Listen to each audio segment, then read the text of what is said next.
Our third panelist for today, for this session, is going to be Professor Adewale Aregbeshola. He is a professor of international business, finance and strategy at the University of South Africa, which is UNISA.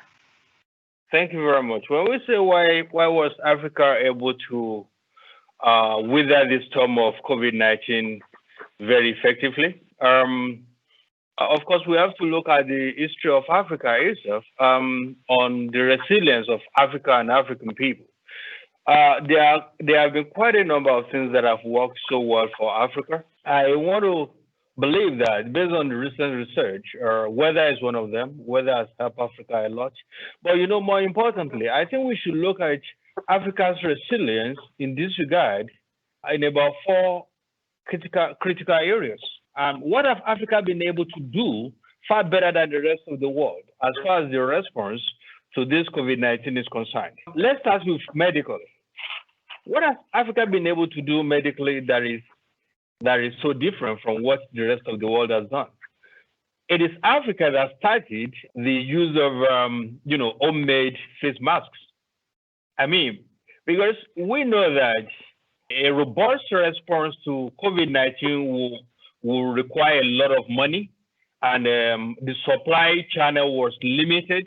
So African leaders came up with the proposition that people should start making their own face masks, and it has worked extensively well. Even the president of South Africa, our President Ramaphosa, quite a number of other presidents, I mean, they use homemade masks, which has saved Africa a lot of money, and which, to a very large extent, has prevented the rate of infection. That is one. Second, it is a known fact today that quite a number of the test kits that we use are imported, but they are increasing research into getting it done more effectively here in Africa. Even as far as the ventilators are concerned, there are currently efforts in South Africa and a few other countries to get it done. Now, let's look at Ghana, for instance, and Senegal.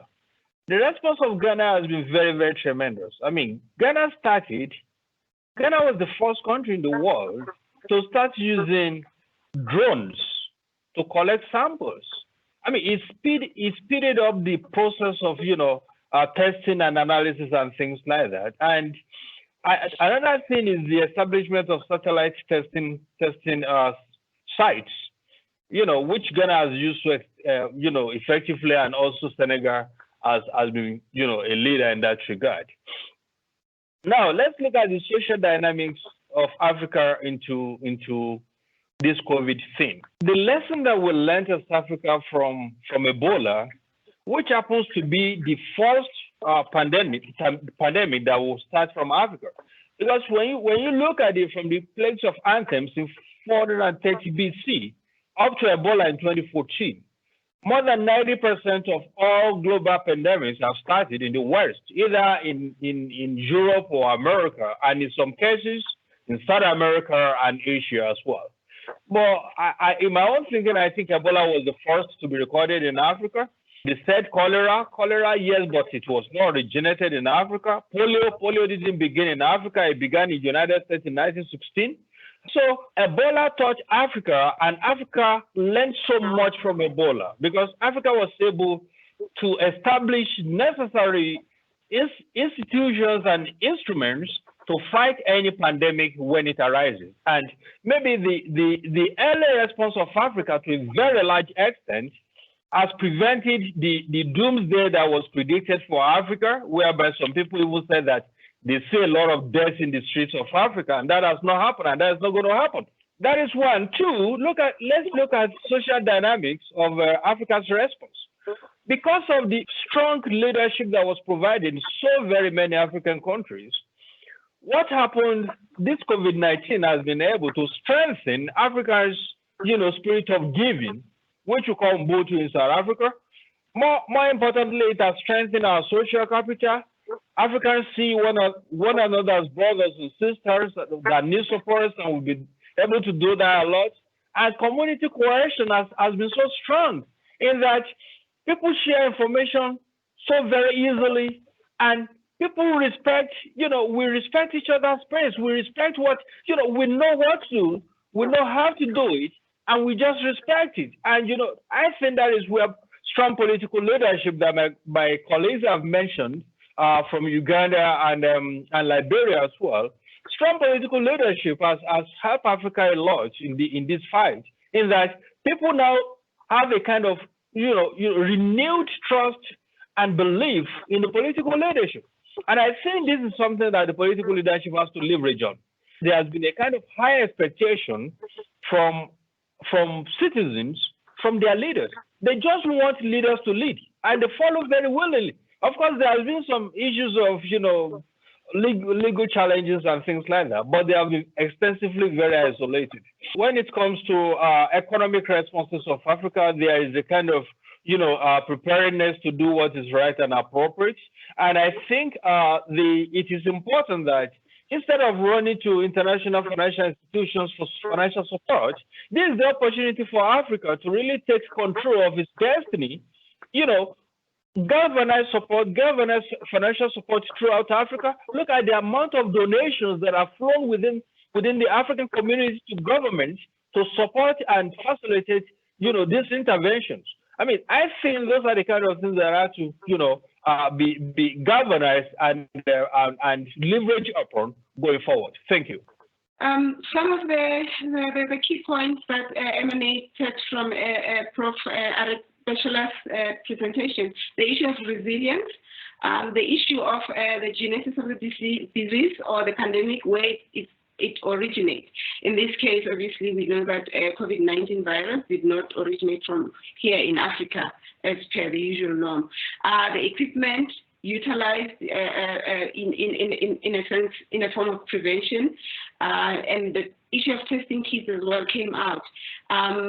Of course, once more, the lessons that have been learned from previous incidents of pandemics. The issue of political leadership is also a thread that has been coming out from even the first panelists, and how trust has been rebuilt because of the willingness or the availability of the political leadership to engage and to be out there informing its people by way of protecting them.